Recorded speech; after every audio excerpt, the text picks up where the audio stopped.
जब भी वाटरप्रूफिंग करने की बात आती है तो सबसे भरोसेमंद और कारगर वाटरप्रूफिंग अगर कोई है तो वो है ब्रिकबैट कोबा वाटरप्रूफिंग। जब भी ब्रिकबैट को सही तरीके से किया जाता है तो सालों साल तक आपको लीकेज की कोई भी समस्या दिखाई नहीं देती है। जहां पर भी इसे किया जाता है तो सालों साल तक बारिश की एक बूंद भी आपके छत से नहीं टपकती है। इतना गारंटेड और भरोसेमंद ये वाटरप्रूफिंग होता है। पर इस वाटरप्रूफिंग को करने से पहले आपको कुछ चीजों के बारे में जरूर पता होना चाहिए, जैसे कि इस ब्रिकबैट वाटरप्रूफिंग को करने के लिए आपको कितना खर्च आ सकता है, इसके क्या फायदे होते हैं, क्या नुकसान होते हैं, कहां पर यह सबसे बेस्ट हो सकता है और कहां पर आपको इसे नहीं करवाना चाहिए। और सबसे इंपॉर्टेंट चीज, इसे अगर आप करवाने जा रहे हो तो इसका स्टेप बाय स्टेप प्रोसीजर क्या होता है, यानी कि प्रॉपर तरीके से आप किस तरह से ब्रिकबैट कर सकते हो, इसके बारे में भी हम इस वीडियो में देखने वाले हैं। तो कुल मिला के वीडियो काफी काम की और इंटरेस्टिंग होने वाली है, इसलिए इस वीडियो को पूरा जरूर देखें। चैनल पे अगर आप लोग नए आए हो तो चैनल को जरूर सब्सक्राइब कीजिए। तो सबसे पहले अगर हम लाइफ के बारे में बात करते हैं तो ये जो ब्रिकबैट कोबा वाटरप्रूफिंग है ये ट्रेडिशनल टाइप का वाटरप्रूफिंग मेथड है। इसी वजह से बहुत सालों से इसका इस्तेमाल किया जा रहा है। इसी वजह से अगर हम इसके लाइफ के बारे में बात करते हैं तो जनरली बहुत सारे लोग कहते हैं कि इसकी लाइफ जो है वो आप 10 से लेके 15 साल तक कंसीडर कर सकते हो। पर जहां तक मैंने देखा है 25-25 साल तक भी ये ब्रिकबैट वाटरप्रूफिंग अच्छे तरीके से काम करता है। इसमें आपको कोई भी जल्दी दिक्कत दिखाई नहीं देती है, सालों साल तक ये वैसा ही रहता है। यानी कि आप जो है अगर अच्छे तरीके से ब्रिकबैट कोबा वाटरप्रूफिंग करते हो तो आपको 20 से लेके 25 साल तक की लाइफ जो है वो आराम के साथ मिल सकती है। यही अगर हम आजकल के जो केमिकल वाटरप्रूफिंग ऑप्शन के बारे में बात करते हैं तो उनकी लाइफ जो है वो 10 से लेके 12 साल तक कंसीडर की जाती है, ज्यादा से ज्यादा 14 साल तक। पर उससे डबल लाइफ जो है वो आपको डायरेक्टली ब्रिकबैट कोबा वाटरप्रूफिंग में मिल जाती है। तो ये इसकी सबसे बड़ी खासियत है। पर जब भी हम केमिकल वाटरप्रूफिंग के साथ इसका कंपैरिजन करते हैं तो यहाँ पर आपको कुछ चीजें ये भी ध्यान में रखनी पड़ेगी कि जो केमिकल वाटरप्रूफिंग है उसके कुछ फायदे भी होते हैं। जैसे कि जब भी हम ब्रिकबैट कोबा वाटरप्रूफिंग के डिसएडवांटेज की बात करते हैं तो इसका वजन जो है वो ईंटों को लगाने की वजह से काफी ज्यादा बढ़ जाता है। साथ में इसमें काफी ज्यादा प्रमाण में मोटर यानी कि माल का भी इस्तेमाल किया जाता है, जिस वजह से ओवरऑल इसका जो वजन है वो काफी ज्यादा बढ़ जाता है। केमिकल वाटरप्रूफिंग में इतना ज्यादा वजन बिल्कुल भी नहीं होता है, काफी लाइट वेट केमिकल वाटरप्रूफिंग होते हैं, जिस वजह से स्लैब के ऊपर ज्यादा डेड लोड भी नहीं बढ़ता है। अब अगला सवाल यह आ जाता है कि जब भी हम इस ब्रिकबैट वाटरप्रूफिंग को अपने छत के ऊपर कराते हैं तो हमें कितना खर्च आ सकता है। देखिए दोस्तों, ये जो वाटरप्रूफिंग है इसके लिए आपको सैंड, सीमेंट और जो ईंटें हैं उनकी जरूरत पड़ती है, जो कि आपको रेगुलरली और इजीली अवेलेबल हो जाते हैं। तो अगर हम इसके कॉस्ट के बारे में बात करते हैं तो इसका मटेरियल प्लस लेबर इन दोनों को अगर हम मिला लेते हैं तो 60 से लेके 70 रुपए पर स्क्वायर फीट तक आपको खर्च आ सकता है। यानी कि मान के चलिए अगर आपका कोई 1000 स्क्वायर फीट का स्लैब है तो उसके लिए आपको 60,000 से लेके 70,000 रुपए तक खर्च आ सकता है, मटेरियल प्लस लेबर इन दोनों को मिला के। तो ये जो ब्रिकबैट कोबा वाटरप्रूफिंग है इसे स्टार्ट करने के लिए सबसे पहला स्टेप आ जाता है जहां पर आपको छत की अच्छे से क्लीनिंग करनी होती है। जब भी आप स्लैब को कास्ट कर लेते हो उसके बाद में पानी के लिए स्लैब के ऊपर जो कैरिया बनाई जाती है या फिर आपके पैरापेट प्लास्टर का जो मसाला आपके स्लैब के ऊपर गिरता है तो आपको उसे अच्छे से क्लीन कर लेना है। अगर आप सही तरीके से क्लीन नहीं करोगे तो आपका वाटरप्रूफिंग खराब हो सकता है। इसीलिए आपको क्लीनिंग के तरफ खास करके ध्यान देना है। किसी हथौड़ी और छेनी की मदद से आपको जो ऊपरी सीमेंट के लेयर्स है उन्हें निकाल लेना है। उसके बाद में किसी झाड़ू की मदद से आपको इसे अच्छे तरीके से साफ कर लेना है। अब जब झाड़ू की मदद से आप अच्छे तरीके से क्लीन कर लेते हो तो वहां पर कुछ धूल जो है वो जमा रहती है, तो आपको उसे भी पानी की मदद से साफ कर लेना है। जितना आप अच्छे तरीके से क्लीनिंग करोगे उतनी ही अच्छी आपकी वाटरप्रूफिंग होगी। तो जब आपका स्लैब अच्छे तरीके से क्लीन हो जाएगा और सूख जाएगा उसके बाद बारी आती है सबसे पहले कोट की, जिसे कि हम बेस कोट कहते हैं। अब ये जो बेस कोट है बेसिकली इसमें सीमेंट स्लरी का इस्तेमाल किया जाता है।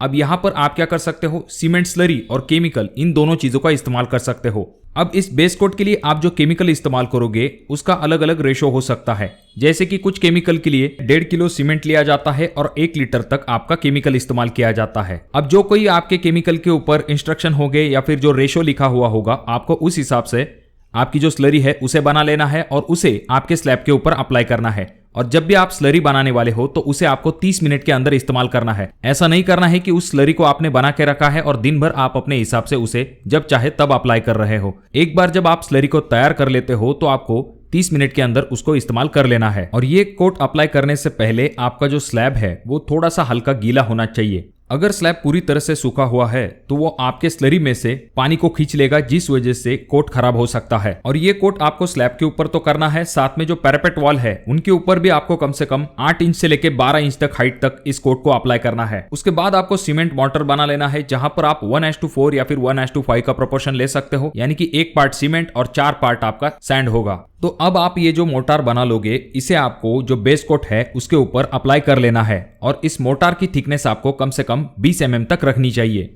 आपका जो सीमेंट स्लरी का कोट होगा उसके ऊपर आप इस प्लास्टर को 3-4 घंटे बाद अप्लाई कर सकते हो। अब ये जो 20 mm का प्लास्टर वाला कोट आपने अप्लाई किया है उसके ऊपर आपको ईंटों का एप्लीकेशन करना शुरू करना है, यानी कि ईंटों को रखना शुरू करना चाहिए। पर उससे पहले आपको ये ध्यान में रखना है कि जो ईंटें आप इस्तेमाल करने वाले हो वो पानी से अच्छे से आपको भिगो लेनी है। अगर आप सही तरीके से इन्हें पानी के साथ नहीं भिगाओगे तो ये जो ईंटें होंगी ये मोटर में से पानी को अपने अंदर खींच लेंगी, जिस वजह से मोटर की जो स्ट्रेंथ है वो कम हो जाएगी। इसीलिए आपको पहले ईंटों को अच्छे से गीला कर लेना है, उसके बाद जाकर ही आपको इन मोटर के ऊपर उन्हें अप्लाई करना है। और जब भी आप मोटर के ऊपर इन ईंटों को अप्लाई करते हो तो आपको लेवल के तरफ खास करके ध्यान देना है। आपकी जो ईंटें होंगी उनका हल्का सा स्लोप जो है आपके रेन वाटर पाइप के तरफ होना चाहिए। अब इस ब्रिक बैट कोबा के लिए आप जो ईंटों का इस्तेमाल करोगे, यहाँ पर आपको यह ध्यान में रखना है कि ज्यादा पकी हुई ईंटों का इस्तेमाल आपको इसके लिए नहीं करना है, जिसे कि ओवरबर्न ब्रिक कहा जाता है।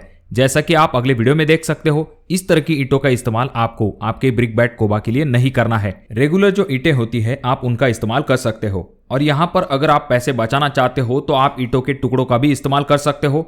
और जो दो ईंटें होंगी उन दोनों के बीच में आपको कम से कम 15 से लेके 25 mm का गैप रखना है। उसके बाद जो मोर्टर और ईंटें हैं उन्हें आपको कम से कम 72 घंटे तक पानी अच्छे तरीके से देना है। 3 से लेके 4 दिन तक आप अच्छे तरीके से उसकी तराई कर सकते हो। जब सही तरीके से तराई कंप्लीट हो जाएगी उसके बाद जाकर आपको नेक्स्ट कोट को अप्लाई करना है, जिसमें कि आप वापस से मोर्टार बनाते हो, जहां पर आप 1:4 का प्रोपोर्शन लेते हो और आपके ईंटों के बीच में जो गैप है उसे अच्छे तरीके से भर देते हो। साथ में आपको इस सीमेंट मोटर की मदद से पैरापेट वॉल के तरफ इस तरह के जो चैम्पर्स होते हैं उन्हें भी जरूर बनवा लेना है। अब जब आप सही तरीके से मोटर की लेवलिंग कर लेते हो, आपका जो स्लोप है प्रॉपर तरीके से आपके रेन वाटर पाइप के तरफ होता है, उसके बाद जाकर आपको सीमेंट स्लरी का कोट अप्लाई करना शुरू करना है। इसके लिए आप वापस से केमिकल का इस्तेमाल कर सकते हो। इसके लिए आप 1:1.5 का प्रोपोर्शन ले सकते हो, जहां पर 1 किलो आपका केमिकल होगा और 2 किलो आपका सीमेंट होगा। जब आप इस कोट को अच्छे तरीके से अप्लाई कर दोगे तो आपका सरफेस एकदम स्मूथ बन जाएगा। फिर आपको रस्सी की मदद से ये जो फाइनल कोट है इसके ऊपर छोटे छोटे ग्रूव बना लेने हैं, जो कि स्क्वायर शेप में होंगे। चाहे तो आप रस्सी की मदद से 1 फीट बाय 1 फीट के स्क्वायर बना सकते हो, या फिर अगर आपको चाहिए तो 15 इंच बाय 15 इंच के स्क्वायर भी आप बना सकते हो। जब आपका ब्रिक बैट कोबा का प्रोसीजर कंप्लीट हो जाएगा उसके बाद बारी आती है क्यूरिंग की। अब ये जो वाटर प्रूफिंग है इसका क्यूरिंग प्रोसेस एकदम आसान है। आपको क्या करना है, आपके छत के ऊपर अच्छे तरीके से पानी भर के रखना है। 2 से 3 इंच तक आप पानी भर के रख सकते हो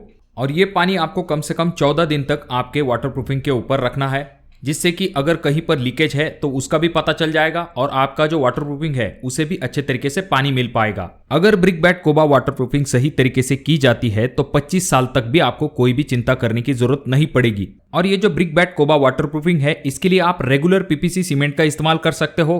अब आपके छत के लीकेज के लिए ब्रिक बैट कोबा वाटरप्रूफिंग एक अच्छा ऑप्शन हो सकता है। पर अगर हम इसके डिसएडवांटेज की बात करते हैं तो सबसे पहला डिसएडवांटेज ये आता है कि इसका वजन जो है वो बाकी वाटरप्रूफिंग के कंपैरिजन में ज्यादा होता है। तो इसलिए अगर आपका छत काफी पुराना हो चुका है या फिर कमजोर हो चुका है तो वहां पर इस वाटरप्रूफिंग को मत कीजिए। और अगर आप 1-2 साल बाद ऊपरी मंजिल बनवाने वाले हो तब भी आपको इस वाटरप्रूफिंग को करने की जरूरत नहीं है, क्योंकि वापस से आपको इस वाटरप्रूफिंग को तोड़ना पड़ेगा। जब आपका स्लैब फाइनल हो जाता है और आप ऊपरी मंजिल नहीं बनवाने वाले हो तो ऐसी जगह पर आप इसका इस्तेमाल कर सकते हो। हालांकि शुरुआती वक्त में आपको इसका कॉस्ट जो है वो ज़्यादा लग सकता है, पर अगर हम इसके रिजल्ट्स की बात करते हैं तो डेफिनेटली वाटरप्रूफिंग के लिए ये आपके लिए एक अच्छा ऑप्शन हो सकता है। तो मैं आशा करता हूँ कि वीडियो आपको अच्छी लगी होगी।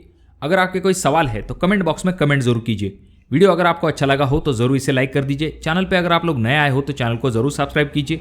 वीडियो बहुत ज़्यादा ही अच्छा लगा हो तो अपने दोस्तों के साथ शेयर कर दीजिए। और ये जो तीनों वीडियो है इनमें से कोई एक वीडियो आपके जरूर काम में आ सकती है।